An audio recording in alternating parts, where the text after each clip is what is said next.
बिस्मिल्लाहि मिनश्शैतानिर्रजीम बिस्मिल्लाहिर्रहमानिर्रहीम अल्लाहुम्मा अफ्तह अलैना हिकमतका वंशुर अलैना रहमतका या ज़ल जलाली वल इकराम। अस्सलाम वालेकुम स्टूडेंट्स, और today's topic is 5.3 typical properties of liquids, page number 133. We are studying the chapter number 5. Before this we have studied the typical properties of gases and laws of gases. Today we will discuss about the typical properties of liquids. Some typical properties of liquid states are, liquid state क्या होती है, आप पहले तो ये देख लें कि आपके इर्द गिर्द कितनी चीज़ें हैं जो लिक्विड स्टेट में हैं. वाटर है, ब्लड है, पेट्रोल है, केरोसिन ऑयल है और डिफरेंट ऑयल्स हैं. ये सारे के सारे क्या हैं, लिक्विड्स हैं. तो इन लिक्विड की आम डेली लाइफ में भी आप देखते हैं कुछ प्रॉपर्टीज़ आपको नज़र आ रही हो. आम प्रॉपर्टी आप देखें, पहले ये पढ़ने से पहले आप देख लें कि लिक्विड की क्या क्या प्रॉपर्टीज़ होती हैं.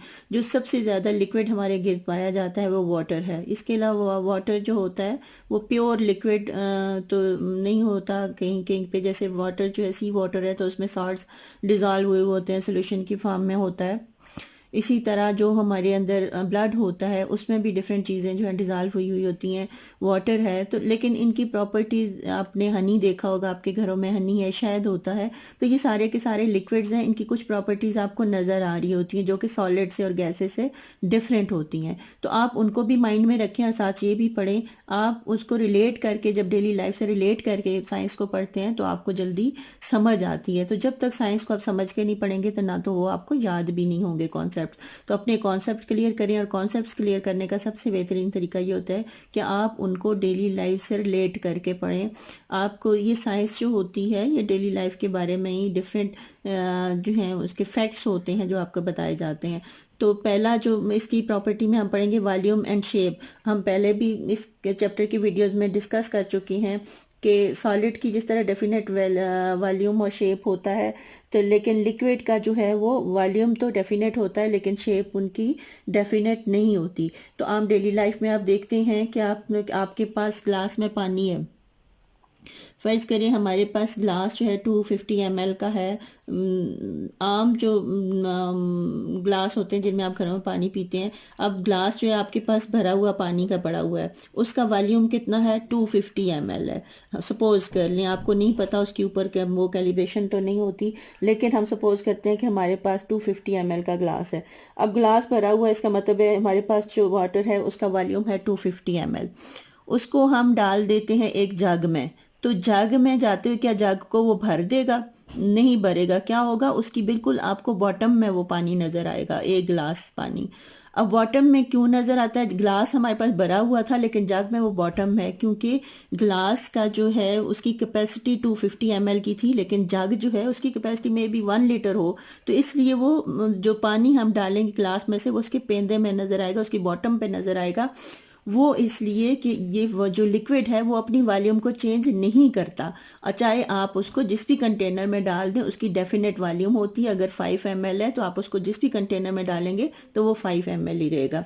Liquid has a definite volume but no definite shape. अब इसकी शेप तो डेफिनेट नहीं होती. जैसे आपको ग्लास में डालें तो वो ग्लास की शेप अख्तियार कर लेता है कि जितने जहाँ जहाँ उसकी वॉल्स होती हैं, रिस्ट्रिक्शन होती है, वहाँ तक वो रुक जाते हैं उसके मॉलिक्यूल, वरना जो है इसलिए उसकी शेप जो होती है वही होती है जहाँ तक उसको उसके रास्ते में, उसके मॉलिक्यूल्स के रास्ते में रुकावट आती है. यानी उसके मॉलिक्यूल्स तो मूव कर रहे होते हैं, सॉलिड की तरह पैक नहीं होते, मूव कर रहे होते हैं, तो इसलिए उसकी शेप डेफिनेट नहीं होती. वो मूव कर जाते हैं इधर से उधर, उनकी बाउंड्री जहाँ तक उनकी होती है वो वहाँ तक वो शेप ले लेते हैं.